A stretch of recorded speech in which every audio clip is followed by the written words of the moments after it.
Olá, pessoal. Eu me chamo Caroline Souto, sou formada pela Universidade Estadual da Paraíba em Pedagogia.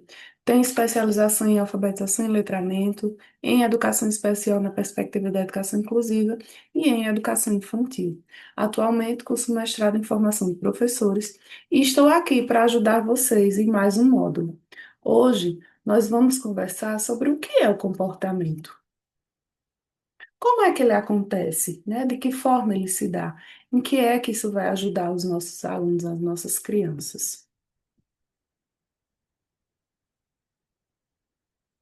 O comportamento é tudo o que o organismo faz e que pode ser observado, como, por exemplo, falar, andar, rir, chorar, escrever, interagir.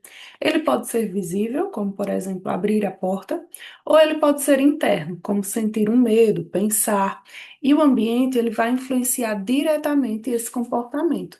E aí a gente pode ver que quando falamos em comportamento, não estamos apenas nos referindo às ações visíveis, né? Como andar e falar, como eu já disse, mas também o comportamento com os processos internos, que nos faz pensar, que nos faz sentir, que nos faz ser como ser humano, né?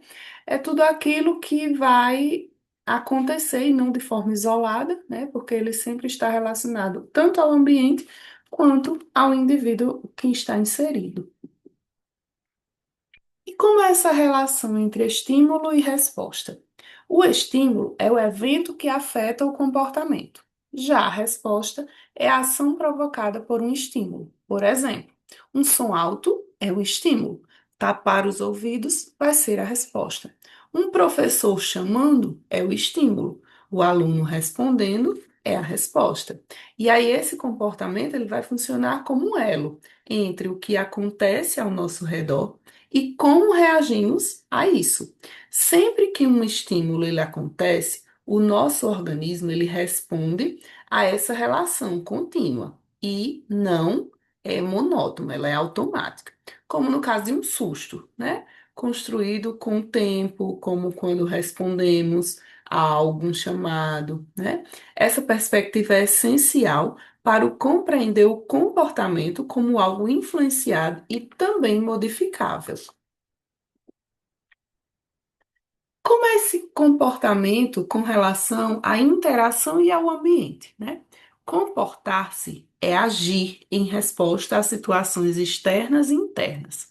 As mudanças no ambiente e as mudanças no comportamento é o que vai influenciar. E a aprendizagem ela ocorre quando o comportamento se modifica pela experiência.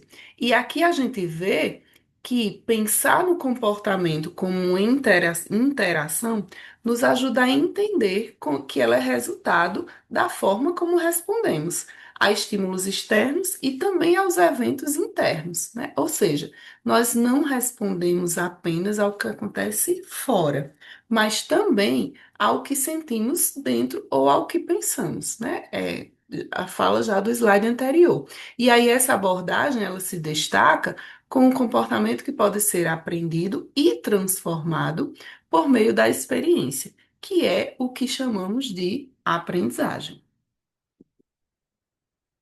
E como é essa classificação? Nós temos dois tipos de comportamento: os comportamentos reflexos e os comportamentos adquiridos. Os comportamentos reflexos são as respostas inatas, por exemplo, piscar ao vento. Já os comportamentos adquiridos são aqueles que aprendemos com o tempo, como ler, dirigir, e aí podem ser abertos, observáveis, ou encobertos, que são os pensamentos e os sentimentos. Essas classificações, elas são comportamentos naturais, né? Como o reflexo de piscar quando o vento bate nos nossos olhos. Outros são aprendidos ao longo da vida, assim como ler e dirigir, também podem ser outros, escrever, estudar, né? Enfim, escrever. Entender essa diferença nos permite identificar o que pode ser ensinado, treinado ou estimulado.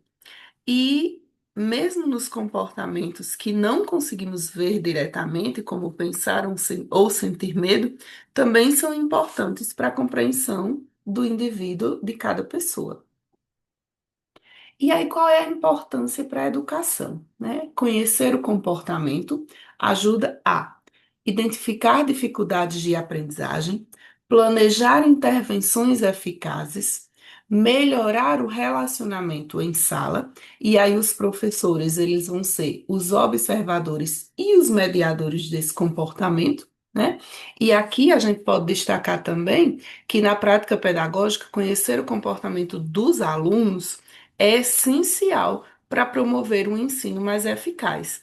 Observar atentamente como cada criança responde ao ambiente, ao estímulo, permite ajustar estratégias que vão reconhecer dificuldades, que vão propor intervenções adequadas, que vão ajudar o professor na sua avaliação individual, né? O professor não apenas transmite conhecimento, como já foi aprendido há muitos anos atrás, mas ele atua como um mediador das relações e das condutas dentro da sala de aula. E aí, como é essa relação, né? As crianças, elas aprendem explorando o ambiente. O comportamento se molda com reforços e estímulos. E a escola é o ambiente privilegiado para esse desenvolvimento comportamental, né? Aqui a gente vê que durante o desenvolvimento infantil, o comportamento ele vai se desenvolver, ele está em constante transformação. Então, as crianças, elas aprendem ao explorar, ao testar os seus limites, ao receber estímulos, tanto os positivos quanto os negativos. E o ambiente escolar, por estar repleto de oportunidades, ele vai também ser um espaço-chave para esse desenvolvimento, para essa observação e para esse acompanhamento comportamental, né?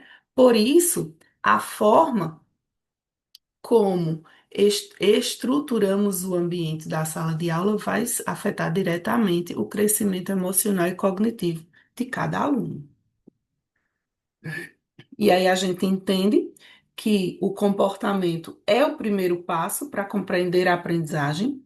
E o que foi que aprendemos nessa aula? Nessa aula aprendemos que todo comportamento tem uma causa e uma função, o ambiente é determinante para a forma como nos comportamos, a aprendizagem modifica o comportamento ao longo da vida e observar e interpretar comportamentos ajuda no processo educativo. E aqui a gente vê que, ao longo dessa aula, vimos que o comportamento ele é moldado por fatores internos e externos e que ele pode ser modificado ao longo do tempo, por meio da aprendizagem. Ou seja, aquilo que a gente sabe não está é, é, linear, né? A gente vai desenvolvendo ao longo do tempo. E é isso. Encerramos a nossa primeira aula. Espero que vocês tenham gostado. Esperamos que vocês tenham. Deixa eu encerrar aqui.